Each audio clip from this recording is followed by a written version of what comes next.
All right, Darren. So thanks for joining me on the podcast. I told you it's been a long day for me. So I've had 4 today, and we got some weather coming in tomorrow, as I'm sure you're in New Jersey, aren't you? I'm in the Philly suburbs. Oh, yeah. So it's cold by you, too. You guys got a storm coming in, right? Yeah, probably. Monday. Yeah. I think it's supposed to be -7 tomorrow. So yeah, up here. Yeah, exactly. All right. So, we're here to bring you on the show to talk about social entrepreneurship, about what you're doing with Unless and with your wife, with Simon's. It's Simon's Fund. It was Simon's Fund. It's been Simon's Heart for a few years. Simon's Heart. Okay. And, to share your story with, I won't say the world, but with my listeners. So maybe we can go back kind of, where you grew up, your background, family history, and we'll get into, how you started and why you're doing what you're doing, because that's an important part of the story. Does that make sense? Sure, absolutely. Okay, great. So I was born in Cincinnati, Ohio, and grew up there. Went to college at Ohio State, where I met my wife. She's from Philadelphia, and that's how I got here. I actually I started a group on LinkedIn called the Displaced Spouses Club, because I noticed that people who are born in Philly never leave. So there's a big group of us who've been brought here. But yeah, so I went to school at Ohio State, went to law school at Capital University, practiced law for a handful of years. Didn't love it. Didn't feel like I was. What kind of law did you practice, Darren? I did a little bit of employment discrimination, and then a lot of bankruptcy and small business law. Okay. And just didn't feel like I was making a difference that I wanted to make. So I got the opportunity to work at America Online and negotiate deals for them. That was a really fun job. Being with a company that's blazing trails through the internet. In those days, right? Now, what is that? Is AOL still? What are they doing now? They're owned by Time Warner, right? But AOL merged with Time Warner. Then they broke up. Then AOL was bought by Verizon. I don't know if Verizon still owns it, but it's essentially. I'm a Verizon customer. They manage our email. Okay. The email goes through AOL, but there's no AOL platform anymore, is there? Where you? No, that's been gone for quite some time. Yeah, that's what I thought. Okay, but that's what they had then when you were there, right? Totally. Yeah. It was fully thriving, and everybody would get a disc in the mail, 100 hours free, 50 hours free, right? America Online. Yeah, that's when it all started. Totally. Yeah. And now our kids don't even know what that brand is, which is amazing. They have no idea. Now, you didn't practice law you weren't a lawyer for them, though, were you? I was not. No, they had a group called Business Affairs. Okay. There were a lot of lawyers in that group, but we actually had the cool job because we got to negotiate the deals and then give it to the lawyers to document. Right, which is always the crappy part. Totally is. But at AOL, I got to see how a company can really impact society. They had a e-commerce platform called Shop At, and they would work with celebrities and athletes to auction off memorabilia on this platform and raise money for charity. And so up until that point, I never really knew the role that companies could play or did play in trying to make the world a better place. Right. Well, so, a lot of big companies have initiatives, right? They have as part of their mission statement or whatever. Yes, they do. Right. So I liked what I saw, and then stuck around in the business world for a little bit. I worked at Advanta Bancorp in their innovation group, where we got to launch engaging campaigns and cause marketing campaigns for prospects of small businesses and also entrepreneur and small business cardholders. I bought some property in Norristown, so put together a little fund and bought some residential property in Norristown. Is that a suburb of Philly? It is. It's it's about 25 minutes outside of downtown. It's the county seat for Montgomery County. Oh, got it. Okay.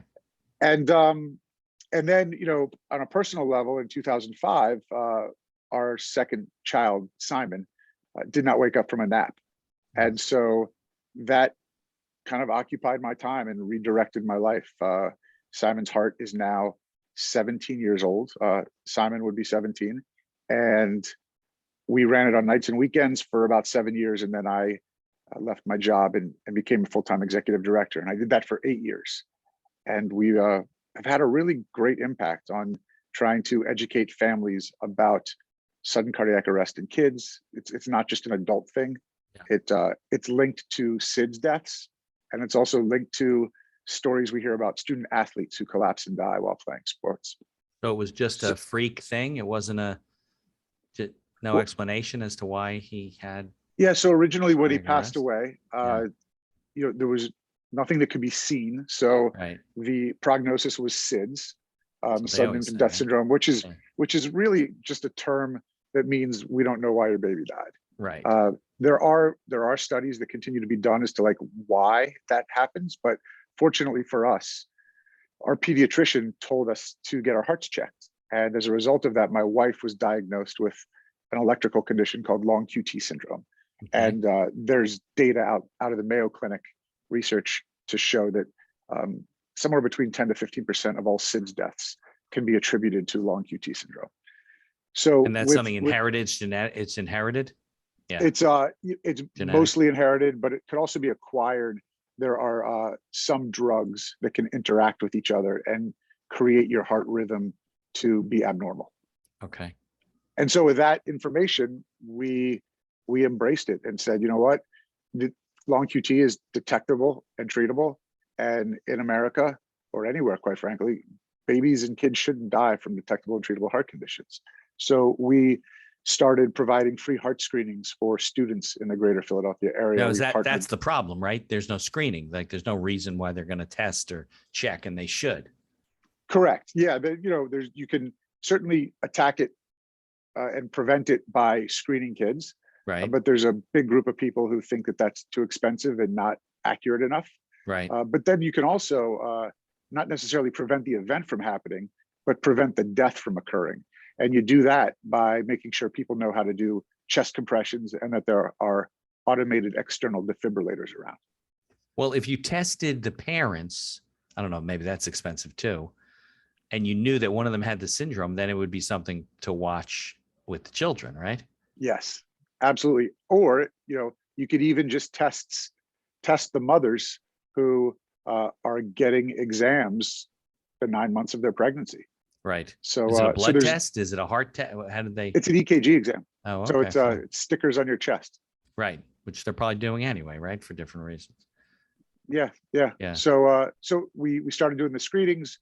We got active in advocacy. We've been able to get a law passed in 15 states with the help of some other organizations to make sure that coaches and parents and students know the warning signs. Yeah. If a student passes out during or after exercise, the protocol should not be sit down and have some Gatorade and let me know when you're rested because I'm going to put you back in. It should be, you know what, we don't know if this is because you're dehydrated or you have an underlying heart condition. So Right. you should get checked out. Yeah. Is that what happens with a lot of these kids when they collapse on the court and they die? It turns out to be that type of Yes. syndrome or some heart related issue.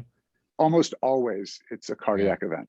Right. Yeah. And could have been avoided if they hadn't overexerted themselves. Yeah. I mean, and most of the kids that collapse and die have had annual wellness checkups by their pediatrician and annual pre-participation sports physicals. So there are definitely places that we can inject heart screenings Right. into the system so that we can do a better job of protecting our kids' hearts. Is that because the pediatrician isn't really trained to, really evaluate those types? They're just evaluating general health, right? I mean, they're not. Correct. Yeah. Yeah. I mean, the plates of pediatricians could not be fuller. Right. But and you that can't doesn't hear mean- it. It's not something with a stethoscope. You're going to hear something in your heart, would you? No. Not for that particular condition, but Yeah. there are structural conditions where you can, if you're a Murmurs and seasoned things like listener, that. Right. if you're a seasoned listener, you can pick up on that stuff. But to be honest, the art of listening doesn't really exist like it used to back in the day. Right. So we just need to, get together and get creative and figure out how we can change the workflow a little bit so we can do Yeah. a better job of protecting our kids. So it sounds to me like you were a little bit involved with, let's call it cause related things on the corporate side before this happened to your son, right? Yes. So you were a little yes. familiar with what was going on in the business, in the world. Yeah, I saw how companies can really have an impact. There's nothing against the company giving a cause money, right? That Right. helps. But what really helps is when the company finds a cause that it can align with, because maybe all of its employees are trained in a certain skill that could benefit the charity. Right. or there's a common backstory that exists that's fun to talk about, and a reason that the two organizations should work together. To give you two examples, Yeah. that I worked on at Simon's Heart. One was with the Philadelphia Flyers. In hockey, there's a period called sudden death overtime, Right. and so we partnered with the Flyers for 3 seasons, and every time the Flyers would go into sudden death overtime, we would donate an automated external defibrillator to a local school or youth facility. Nice. And so that's a great way to tap into a fan base that only understands sudden death in terms of hockey vernacular, right. Sure. and bring awareness to the number one cause of death of student athletes. Yeah, no, that's a good idea. And then another example, which we just launched for our second year, is Right. a partnership with Scrub Daddy, Uh-huh. where in The guy on Shark February, Tank with the little, we have one at our house. exactly, Yeah. exactly. So for the second year, they are manufacturing a heart-shaped sponge for February Nice. Heart Month, Right. and Simon's Heart will get the proceeds. So I think those are two examples of how companies, if they think about what they do, what their special sauce is, they can align themselves with a cause where they can elevate their brand, Yeah. and That makes gain both favor. the corporate sense and social sense, right? Correct. Yeah. Yeah, because it always has to make sense for the corporate sense. I mean, it does, because they have boards of directors or owners or whatever to report to. They're looking at the bottom line. But at the same token, I always say the corporation doesn't exist without the people, and the people live in society, and society has needs and wants and problems and issues and diseases and, challenges that a lot of it has to do with funding, It does, and everything you just named impacts whether the leadership at the company wants to acknowledge it or not. You're going to have an employee with that disease. You're going to have an employee with that financial hardship. It's big enough population. So right? yeah, it really behooves the companies to embrace the differences and similarities of their employees, and not just look at them as pawns. How do I get my product from the shelf to the store, or how do we get our services out there more? There's got to be more of a connection. Right. I like to talk about social entrepreneurship because I think that it sheds a light on an industry. Like, you don't think about that as a business, right? But a charity of itself. We're not talking about, the partnership and everything is great. That's not really social entrepreneurship. What you're doing is really whether you're forming a foundation or you're running a charity like Unless, which we'll talk more about. You have to run the business. I mean, it still has to be viable. It doesn't mean it's going to show profits because it's a non-for-profit, but you got to pay your employees. You got to provide, pay for events and raise money and manage your money and give out, whatever you're doing with your money or services or whatever. And I think a lot of people don't realize what goes into running some of these, especially big charities, but there's a lot of people that want to start small charities. They want to go into business, but they don't want to make the profit. They want it to be, for a just cause. And I think people should recognize it in the entrepreneurship arena. There is this whole world of people that have social conscious and want to do things with a company that they want to form, typically 501c3 organizations, but it doesn't always have to be that, formal. If it works out and you build it to a certain level, then I guess you have to do that, but there are ways to do other things. You're absolutely right. And like we mentioned already, it should be that the company is able to benefit from the relationship, but the cause is too. Yeah. And it doesn't have to be as radical as, okay, for every one item we sell, we're going to donate another one to charity. Like, I think sometimes people get stuck on things like that, where I got to completely change my business model, or I got to completely adopt all these principles. That's not it. The starting point should be remembering why your company started, and then finding a cause that authentically connects with your business, and go from there. It's a baby step. Yeah. But I believe that once a company embraces that, they will see that employee morale goes up, customer attraction goes up. And like you pointed out, you're acknowledging the humanity in the workforce. Right. They're not just people who are going to come punch in 9 to 5, because then they're going to be uninspired. and disengaged. So this is a way to bring a collective purpose to a company. Yeah, sure. Okay, so let's talk about Simon's Heart. You started that, you said 17 years ago. You ran it for 12, if I remember from our. I ran it for 8 years. Okay. In 2012, when we got our first law passed, that's when the board asked me to come on full time, and I remained there through 2020. At Okay. which time we brought in a new executive director. Her name's Jen Parado. And I took a step back and started to think about what I could do next. And that's when I came up with the concept for Unless. Now, what made you step down from Simon's Heart? It was just kind of run its course and you wanted to do other things, or it was getting Couple things. bigger? Couple things. One is we created some really cool, innovative assets, like a thing called a CPR jukebox, where we go to music festivals and concerts and community fairs with a giant inflatable, and we have red kickballs and a playlist of songs that are 100 beats per minute, and we have kids come in and practice compressions on kickballs. And it's a really fun and novel thing to do, because if you're not doing it that way, then you have a couple CPR dummies lying on the ground, Right. and that's creepy, and nobody who's going somewhere to have fun wants to deal with that. So we started creating these really cool things. And I realized that the way to scale them would be to raise more money. And one of the things I hate doing the most is asking people for money. So I felt like tough business. I felt like the organization could be better served by somebody who wakes up every day enjoying that aspect of the business, instead of what I did, which was creating these assets that could help educate and protect kids.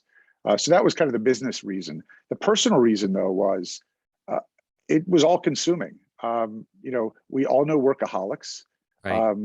and they work hard because they love their business or the business model.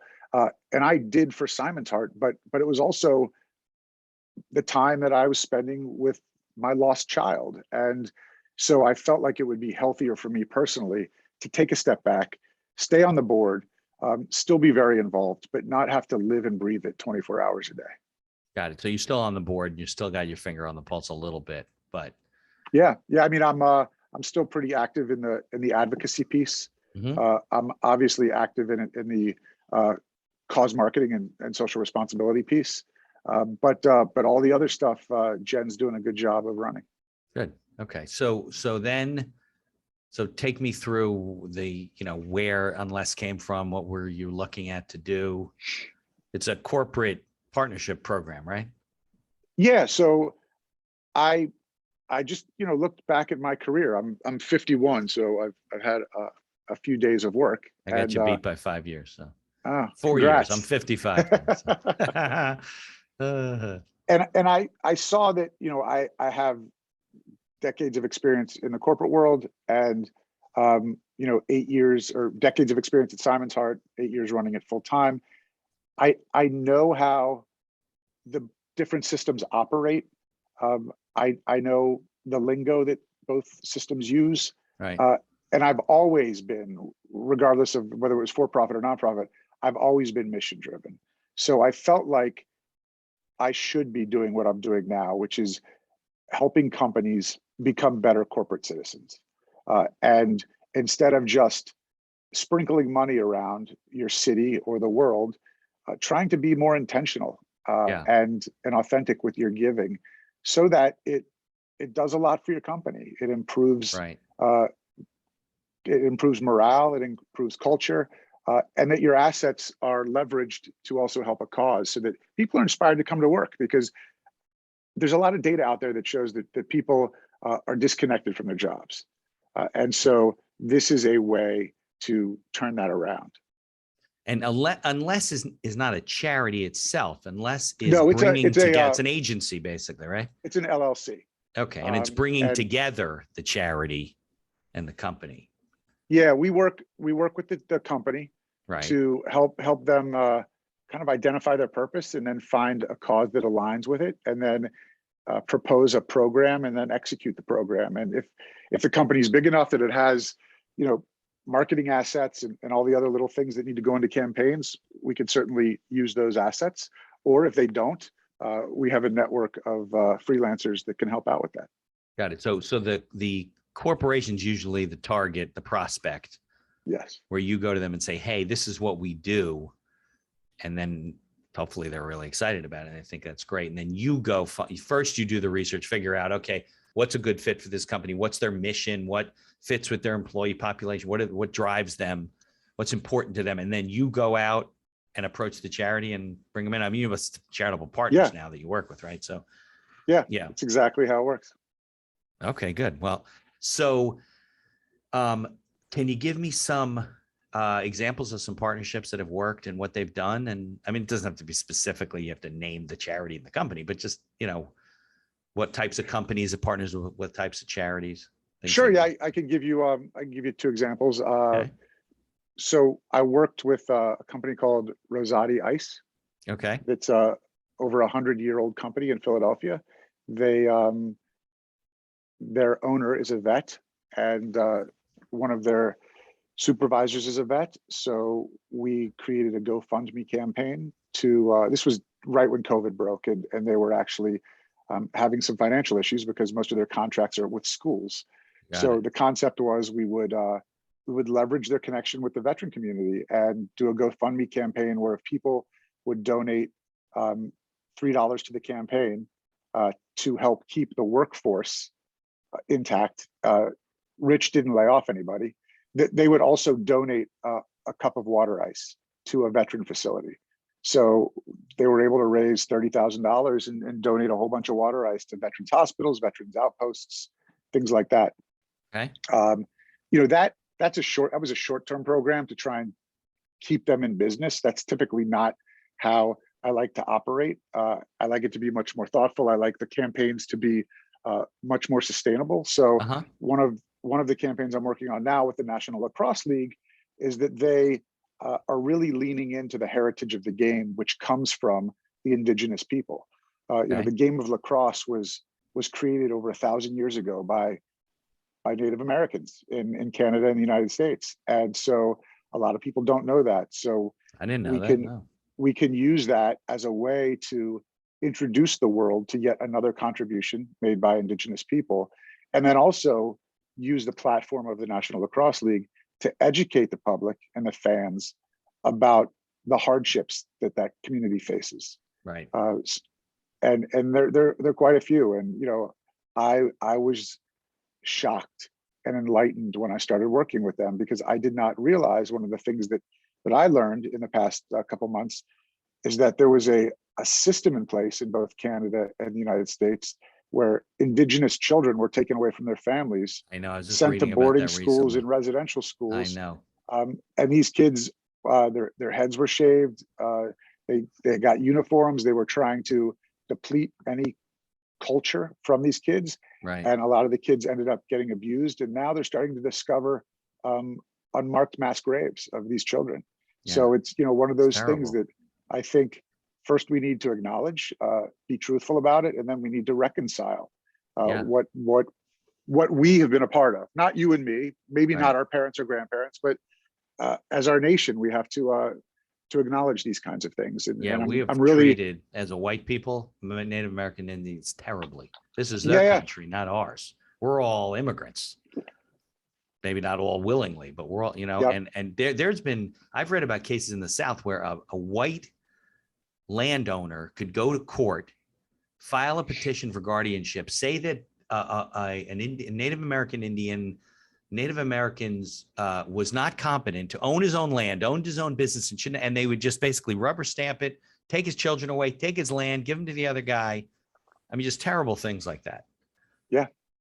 So I'm really grateful to the National Lacrosse League for one, allowing me to be a part of this, but two, using their platform to really confront something that isn't, fun and uplifting, but needs attention.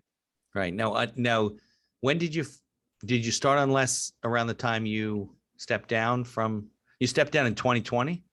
I did. I stepped down. Yeah. Things blur together because of COVID, but I think it was August 2020. And then I started on Less about a year ago. So the world shut down and you went and started the new. The world shut down and I started a company, and and I chose the name Unless because that is part of a quote from my favorite childhood book called The Lorax. I There's a love the quote. Lorax. Love the Yeah, Lorax. there's a quote at Yeah, the end. It says, "Unless someone like you cares a whole awful lot, right. nothing is going to get better. It's not." And I've kind of always had that as my beacon, and I just thought it would be a great word and concept to incorporate into a company where I'm trying to bring together companies and causes to improve the communities where the businesses operate. Yeah, no, that I think that's spectacular. I was going to ask you where the name came from, but I love the story of the Lorax. I just always fascinated by it when I was younger because of that reason, because it's all about people just not even realizing what the heck they're doing. They're just taking Right. advantage of the next thing, Just which is kind selfish. of what we do as a people. We're destroying the planet. What we've done in such a short period of time in terms of depleting where we live, Yep. you know, it's a train wreck. And 1,000 years from now, we may not be here and our grandchildren will not be here and great grandchildren. So, but somebody's going to have a problem. Yes. It's inevitable because it's human nature to use things and, you know, figure if I don't use it, that guy's going to use it. And it's unfortunate, but I guess we try and slow the process down with sustainability programs and, you know, educational programs and, you know, raising money and exposing the causes and things like that. But so let's go to so obviously you can't sustain an organization. I don't know how big Unless is right now, but you can't really sustain an organization without revenue. So Right. when you do these projects, what's the revenue model? How does your company get paid in order to keep its organization going? I work on a retainer. So And is I Unless a sit down. for-profit company or is it non-for-profit? It's for profit. It's an Just an LLC. LLC. Okay. Yeah. I work on retainer. I figure out with the stakeholder what they need done. If it involves my time, if it involves creative assets, and then come up with the price, much like an agency would do or a lawyer would do. Okay. And the corporation's paying those fees usually, Yes. right? Because they Yes. want to keep as much money in the charity and the cause as possible. Yes. Right. So are you working with national charities as well? At the moment I am not. I think that businesses do better when they work with smaller charities because they can have more of an impact. And again, the business should be a little bit selfish. And maybe it resonates more with the employees too, right? And the employees should be engaged. And it's hard to do sometimes at a national level. Yeah, right. And when you're, one of my mom used to do something for, I guess, the American Cancer Society, the American Heart Association, whatever, and she'd go to door and label things, and they would send out mailings, whatever. But you know, there's a lot of disconnect Yes. with national organizations like that, right? Yeah. And look, the smaller charities also need the resources. You brought up the point that Right. that at the end of the day, whether it's for profit or nonprofit, it's a business, and it is. And most of the time, charities are built out of tragedy. It's not like people were sitting around thinking of, oh, what kind of business model could we come up with to attach to a cause? Right. It's out of necessity. It's out of tragedy, and they lack the business savvy and the resources to scale it. Right. And so I think that there are so many untapped resources in the companies around the country that could easily be leveraged for these nonprofits. Right. Well, in some cases, they're going to do it. They're going to use it somehow. So you just want to cut through the noise and get to them, you know, sooner than other people, so that they like Correct. your cause and follow what you're doing. Correct. So, I just thought of a question I was going to ask you. I don't remember well, I find that when it comes to what's the word? You know, I just thought of it. Just, I don't want to say doing the right thing, but it just seems to me that a lot of people, maybe they don't know how they can get involved and what they can do. And if they should go to their company and talk to them about it. Right. So how have you found, in terms of, like, I hate to use the word prospecting, right? Because, but I guess it is the right word, right? Looking for customers or people to work with you. How have you found that part of it? Like, you know, how do you get into a company? How do you motivate them? That kind of stuff? It's that's actually the most challenging part of my business. Okay. And it's because the answer to your question varies if it's a small, medium, or large size company. Right. A small company is going to have a CEO and maybe some other senior people. But in most cases, you probably have to go to the CEO because most decisions are being made at that level. Right. In a mid-sized company, maybe there's an HR VP and a marketing VP. They could own this kind of thing, maybe not. And then when you get to the really big companies, then not only do you have those roles, but you might also have a foundation. So unfortunately, there's not like a list that I could go get from a broker and say, these are the people I have to talk to. It's really every time mining for who the right person might be and reaching him or her. Well, what makes you target a company in particular? I mean, obviously there's businesses everywhere. And you could drive down the street and be like, oh, I think I'll call that one. I mean, you're obviously not going to do that. Or walk into a corporate office. Yeah, that's not very strategic and probably not very fruitful. Right. Yeah, I've gotten a lot of great advice from other solopreneurs, small business owners, and that is, first work your network, the people that know you the best. But then there are also a couple industries that I think are just so competitive, and all they do is tout best price or widest selection that they got to find something else to make themselves competitive. And just to give you an example, two of those industries are online gambling. All they're doing right now is throwing at consumers, get $50 bonus. Right, because there's nothing else that attracts them, right? A game's a game. You don't look at it that differently. But if they were to get involved with a cause in a really authentic way, that could really elevate them from all the other people who are just, competing on a race to the bottom. Another sector that I think could really benefit are the small banks. Local banks. They can't compete with the big banks with products, and because of the internet today, you could find someone in the most remote part of this country that if he or she has a smartphone, they can still bank with Chase or Bank of America. Right. Whereas before, the community banks thrived because that's the only bank that people could get to. Right. So again, they have to differentiate themselves, and they are good at sprinkling money in their community, but that isn't as impactful as them saying, we were started because teachers couldn't get loans. And so now we're aligning with causes that benefit teachers. Right. That's a really compelling story to tell.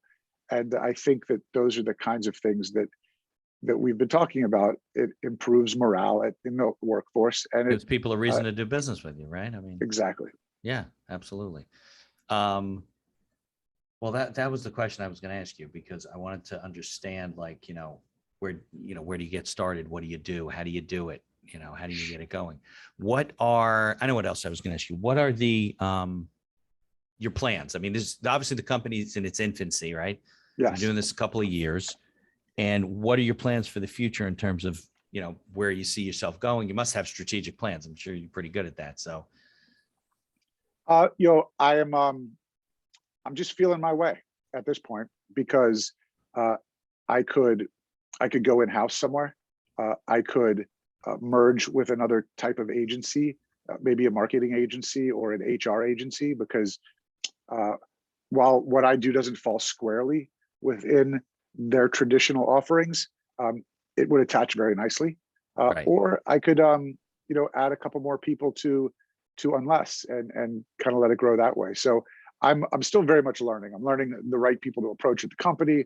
I'm learning what other professionals would engage in this kind of activity, and then I'll kind of figure out what the path forward is. So you don't have any vision, like if you could paint it exactly the way you want it to, what it would look like? I don't, because you're still feeling I still don't know enough about the world of HR right. and about the world of marketing, because I never worked in HR and I never worked for a marketing agency. I kind of self-trained myself through my experiences with Simon's Heart and some of the other gigs that I've had. Very good.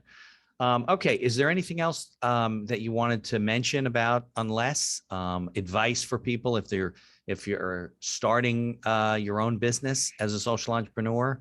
Because I do get a lot of calls on that, and people are like, I want to start this. I'm like, you sure? Yeah, my advice would probably be to just get started. and don't wait for things to be perfect. Wait for things to be good, Right. and try it out. Try it out, because I've already in the year I've been in business, I've kind of shifted my focus too, a little bit, because you learn as you talk to people. It's kind of you got to spend some time testing the marketplace to see what people want, what they're going to respond to. Right. And the other thing too is to not get caught up in the acronyms and the seeming complexities of corporate social responsibility and ESG and DE&I. And the best way that I've found it to illustrate this is you went to law school too, Mitch, right? I did. I'm a practicing attorney. Right. So I didn't get out. You got out. Right.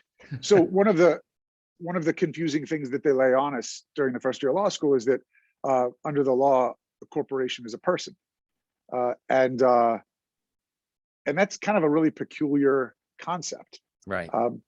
But that's the way it is in the law. So all I want companies to do is to start thinking of them as a person.